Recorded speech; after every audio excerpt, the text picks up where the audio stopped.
Alors, dans de nombreux pays européens, la tension autour de ce sujet, depuis l'invasion de l'Ukraine par la Russie, a un impact direct sur la vie quotidienne. Alors, au-delà du Royaume-Uni, que l'on vient de voir, des prix du kilowattheure, par exemple, est multiplié par 10 en Allemagne et en France. Alors, l'hiver sera-t-il particulièrement difficile cette année? On en parle avec notre invité Jean-Luc Ginder. Merci d'être avec nous. Vous êtes économiste et spécialiste justement de l'économie de l'énergie. Il y a réellement de quoi s'inquiéter en ce retour estival? Écoutez, nous sommes, je dirais, à un moment historique en termes économiques, puisque les dernières crises que nous avons connues ont été résorbées par une augmentation du salaire. Nous sommes en pleine phase inflationniste. Alors, pour expliquer à vos téléspectateurs très rapidement, nous avons eu d'abord une crise sanitaire, un rebond de l'économie avec les entreprises qui se sont remises à produire pour répondre à la demande qui était élevée. Arrive l'événement, je dirais, plus politique, et la guerre en Ukraine ou le rapprochement du conflit, qui justement a bloqué le besoin certain d'une valeur en matière première, et celle-ci s'est envolée. C'est-à-dire que les coûts de production se sont envolés et l'inflation est apparue. Alors l'inflation, pour faire court, c'est-à-dire qu'avant, quand vous travailliez 1 heure, vous étiez payé tant et vous pouviez acheter tant. Maintenant, vous pourrez acheter moins avec le même travail réalisé. C'est-à-dire que à l'heure actuelle, avec les 6,1 d'inflation que nous a communiqué, la projection jusqu'à 10% en fin d'année veut dire qu'il vous faudra 1 mois de travail supplémentaire pour pouvoir acheter la même chose que cette année, l'année prochaine. Ce qui est énorme. Pourquoi? Parce que vous allez entrevoir un déclassement social. Et ce déclassement social va être très lourd. Vous avez une crise financière, une crise économique, une crise sociale et une crise institutionnelle. Et là, nous arrivons, et vous parlez de l'hiver, dans le dur du dur. Vous vous souvenez de ce dessin animé américain où vous aviez un animal bip bip qui courait poursuivi par un coyote. Et il se rendait compte justement de l'état dans lequel il était quand il avait dépassé la falaise. Et d'un coup, il chutait. Et je pense que cet hiver, ça va être notre état de coyote à nous, difficile à gérer, très difficile à gérer. Vous savez qu'à Jackson Hole, en ce moment, se rencontrent les banques centrales européennes. Alors, les Américains ont choisi d'augmenter le taux directeur. La Banque Centrale Européenne, et bravo à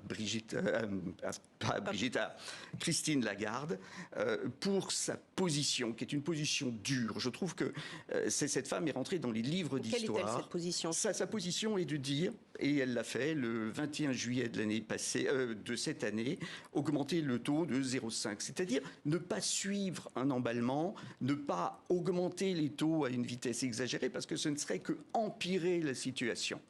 Vous évoquiez la crise sanitaire en début de votre intervention. Est-ce que ce n'est pas intéressant de voir justement que cette crise énergétique, un peu comme dans la crise pandémique, a montré l'incurie des pouvoirs publics en matière d'anticipation à niveau sur cette crise? Alors, vous savez, je crois qu'il est facile de dire que l'on n'a pas anticipé. Je crois que Madame Borne, avec son équipe, c'est toujours plus facile après.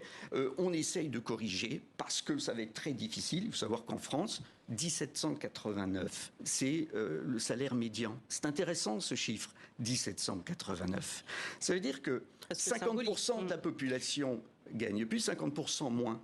Mais si je vous dis que c'est 1100 €, et en dessous de 1100 €, vous êtes dans la pauvreté, lorsque vous êtes seul.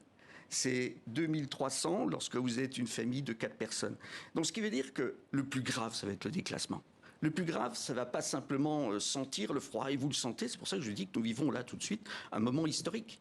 Comment vous allez corriger? Alors il n'y a pas que le conflit en Ukraine également, il y a aussi l'inflation globale, la faiblesse de l'euro par rapport au dollar. Il y a aussi la sécheresse avec le cours des céréales dont on a énormément parlé, l'assèchement des fleuves qui sont des artères vitales pour le commerce européen. Là aussi, c'est une autre dimension qu'il faut prendre en compte. Tout à fait. Et ce sont des situations qui sont graves. Et je veux dire pourquoi elle est grave.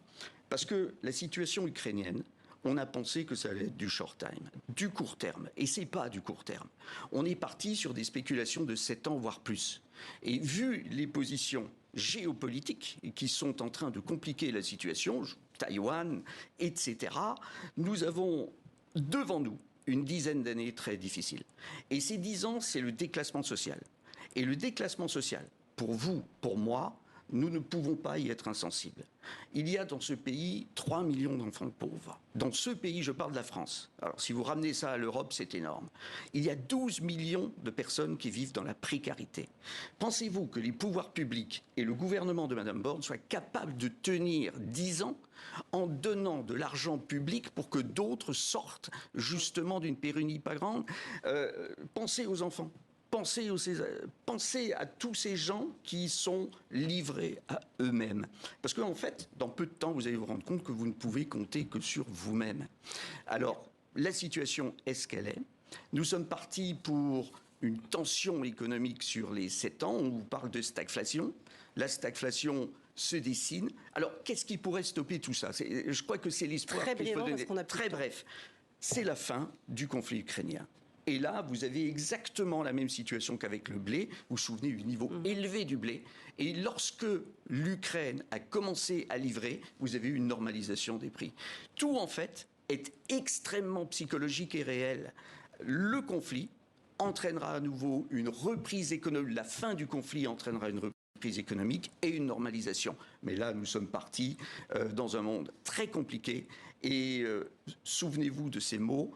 Les enfants pauvres de notre pays sont l'avenir. Il faut 9 générations et la fin de l'abondance et de l'insouciance que disait Emmanuel Macron. La fin de l'insouciance et de l'inconscience. Vision pessimiste, même Vision si réaliste. pessimiste, elle ne peut être optimiste que si l'on trouve effectivement une solution au conflit.